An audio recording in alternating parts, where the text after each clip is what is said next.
കൊച്ചി തീരത്തിന് സമീപം കടലിൽ മുങ്ങിയ ചരക്ക് കപ്പലിലെ എണ്ണ നീക്കം ചെയ്യാനുള്ള ദൗത്യം നീളുന്നു.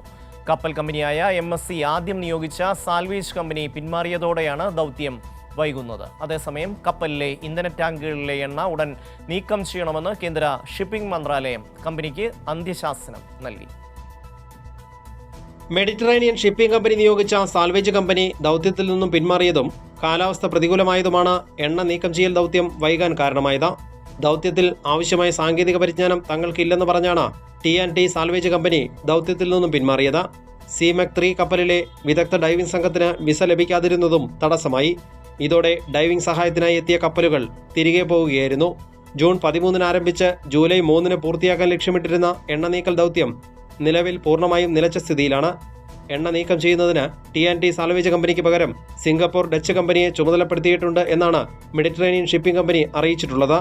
പുതിയ കമ്പനി ഏറ്റെടുത്ത ദൗത്യത്തിന്റെ ഭാഗമായി കാനറ മേഘ് എന്ന ടഗ് ഷിപ്പ് ഈ മാസം 28-ന് കൊച്ചിയിലെത്തും. ഹോട്ട് ടാപ്പിംഗ് സംവിധാനത്തിലൂടെയാണ് ടാങ്കുകളിലെ ഇന്ധനം പുറത്തേക്ക് എത്തിക്കുക. അതേസമയം കപ്പലിൽ നിന്ന് ഇതുവരെ എണ്ണ നീക്കം ചെയ്യാത്തതിന്റെ പേരിൽ കമ്പനിക്ക് കേന്ദ്ര ഷിപ്പിംഗ് മന്ത്രാലയം അന്ത്യശാസനം നൽകിയിട്ടുണ്ട്. എണ്ണ നീക്കൽ നടപടികൾ ഉടൻ തുടങ്ങിയില്ലെങ്കിൽ കടുത്ത നടപടിയിലേക്ക് നീങ്ങുമെന്ന് ഡയറക്ടർ ജനറൽ ഓഫ് ഷിപ്പിംഗും അറിയിച്ചിട്ടുണ്ട്. കൈരളി ന്യൂസ്, കൊച്ചി.